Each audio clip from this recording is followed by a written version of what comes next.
ನಮಗೆ LPG gas ಹೇಗೆ ಸಿಗುತ್ತೆ ಗೊತ್ತಾ? ನಮ್ಮ ಭೂಮಿ ಒಳಗೆ ಕೆಲವೊಂದು ಪ್ಲೇಸ್ನಲ್ಲಿ ಕ್ರೂಡ್ ಆಯಿಲ್ ಇರುತ್ತೆ. ಅದು ಒಂದೇ ಆಯಿಲ್ ತರ ಇರಲ್ಲ. ಅಂಡರ್ಗ್ರೌಂಡ್ ಲೇಯರ್ಸ್ ತರ crude oil, natural gas, water ಇದು ಮೂರು ಮಿಕ್ಸ್ ಆಗಿ ಇರುತ್ತೆ. ಫಸ್ಟ್ ಕೆಲವು ಆಯಿಲ್ ಕಂಪ್ನಿಗಳು ಸೀಸ್ಮಿಕ್ ಸೌಂಡ್ ನೋಡಿ ಜಿಯಾಲಜಿಕಲ್ ಸ್ಟಡಿ ಮಾಡಿ ಎಲ್ಲಿ ಆಯಿಲ್ ಇರುತ್ತೆ ಅಂತ ಕಂಡುಹಿಡಿತಾರೆ. ಒನ್ಸ್ ಆಯಿಲ್ ಇರೋ ಜಾಗ ಕಂಡುಹಿಡಿದ ಮೇಲೆ ಭೂಮಿನ ಡ್ರಿಲ್ ಮಾಡೋಕೆ ಸ್ಟಾರ್ಟ್ ಮಾಡ್ತಾರೆ. ಅಂಡರ್ಗ್ರೌಂಡ್ ಪ್ರೆಷರ್ ಇಂದಾಗಿ ಕ್ರೂಡ್ ಆಯಿಲ್ ಮತ್ತೆ ನ್ಯಾಚುರಲ್ ಗ್ಯಾಸ್ ಮೇಲ್ ಬರೋಕೆ ಸ್ಟಾರ್ಟ್ ಆಗುತ್ತೆ. ಕೆಲವೊಂದ್ ಕಡೆ ಪಂಪ್ ಗಳನ್ನ ಇಟ್ಟು ಕೂಡ ತೆಗೆಯಲಾಗುತ್ತೆ. ಆ ಕ್ರೂಡ್ ಆಯಿಲ್ ನ ಡೈರೆಕ್ಟ್ ಆಗಿ ಯೂಸ್ ಮಾಡಕ್ಕಾಗಲ್ಲ. ಅದರಿಂದ pipeline, oil tanker, ship, tanker, lorry ಮೂಲಕ ಆಯಿಲ್ ರಿಫೈನರಿಗೆ ಕಳಿಸಲಾಗುತ್ತೆ. ರಿಫೈನರಿ ಅಂದ್ರೆ ಆಯಿಲ್ ನ ಬೇರ್ಪಡಿಸುವಂತ ಫ್ಯಾಕ್ಟರಿ. ರಿಫೈನರಿನಲ್ಲಿ ಕ್ರೂಡ್ ಆಯಿಲ್ ಅನ್ನ ಒಂದು ದೊಡ್ಡ ಬರ್ನರ್ ನಿಂದ 350 to 400 ಡಿಗ್ರಿ ಸೆಲ್ಸಿಯಸ್ ವರೆಗೂ ಹೀಟ್ ಮಾಡಲಾಗುತ್ತೆ. ಆಗ ಕ್ರೂಡ್ ಆಯಿಲ್ ಪೇಪರ್ ಗ್ಯಾಸ್ ಆಗಿ ಮಾರ್ಪಡುತ್ತೆ.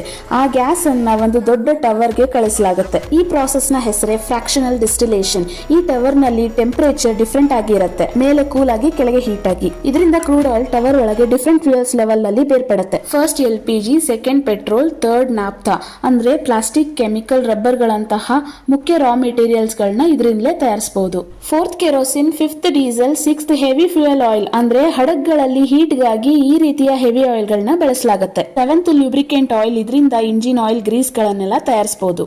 ಏಯ್ತ್ ಬಿಟುಮಿನ್, ಇದರಿಂದನೇ ರೋಡ್ ಗಳಲ್ಲಿ ಹಾಕಲ್ಪಡುವ ಟಾರ್ ನ ತಯಾರಿಸಲಾಗುತ್ತೆ. ಇವೆಲ್ಲ ಕ್ರೂಡ್ ಆಯಿಲ್ ಇಂದ ಮುಖ್ಯವಾಗಿ ತೆಗೆಯಲ್ಪಡುವ ಸೋರ್ಸ್ ಆಗಿವೆ. ಇದರಲ್ಲಿ ಫಸ್ಟ್ ಸಿಗುವ LPG ಯಲ್ಲಿ ಮೇನ್ 2 ಗ್ಯಾಸ್ ಇರುತ್ತೆ, ಪ್ರೊಪೇನ್, ಬೂಟೇನ್. ಇದೆರಡನ್ನು ಮಿಕ್ಸ್ ಮಾಡಿದ್ರೇನೆ LPG, ಲಿಕ್ವಿಡ್ ಪೆಟ್ರೋಲಿಯಂ ಗ್ಯಾಸ್ ಸಿಗುತ್ತೆ. LPG ನಾರ್ಮಲ್ ಗ್ಯಾಸೇ, ಬಟ್ ಗ್ಯಾಸ್ ಆಗಿ ಸ್ಟೋರ್ ಮಾಡಿದ್ರೆ ಸ್ಪೇಸ್ ಜಾಸ್ತಿ ಬೇಕಾಗತ್ತೆ. ಅದರಿಂದ ರಿಫೈನರಿಯಲ್ಲಿ ಹೈ ಪ್ರೆಷರ್ ಕೂಲಿಂಗ್ ಕೊಟ್ಟು ಗ್ಯಾಸ್ ನ ಲಿಕ್ವಿಡ್ ಫಾರ್ಮ್ ಆಗಿ ಮಾಡ್ತಾರೆ. ಈ LPG ನ ರಿಫೈನರಿಯಲ್ಲಿ ದೊಡ್ಡ ಸ್ಪೆರಿಕಲ್ ಕ್ಯಾನ್ಸ್, ಪ್ರೆಷರೈಸ್ಡ್ ಟ್ಯಾಂಕ್ಸ್ ನಲ್ಲಿ ಸ್ಟೋರ್ ಮಾಡಲಾಗುತ್ತೆ. ನಂತರ LPG ಪ್ಲಾಂಟ್ ಗೆ ಕಳಿಸಿ ಸಿಲಿಂಡರ್ಸ್ ಗಳಲ್ಲಿ ಲಿಕ್ವಿಡ್ LPG ನ ಫಿಲ್ ಮಾಡ್ತಾರೆ. ಅದೇ ನಾವು ಡೈಲಿ ಬಳಸತಕ್ಕಂತ ಸಿಲಿಂಡರ್ ಗಳಲ್ಲಿ ಸ್ಟವ್ ಓಪನ್ ಮಾಡಿದ ತಕ್ಷಣ ಸಿಲಿಂಡರ್ ನಲ್ಲಿರುವ ಲಿಕ್ವಿಡ್ LPG ಗ್ಯಾಸ್ ಆಗಿ ಬದಲಾಗಿ ಬರ್ನರ್ಗೆ ಬರುತ್ತೆ ಅಷ್ಟೇ. Thank you.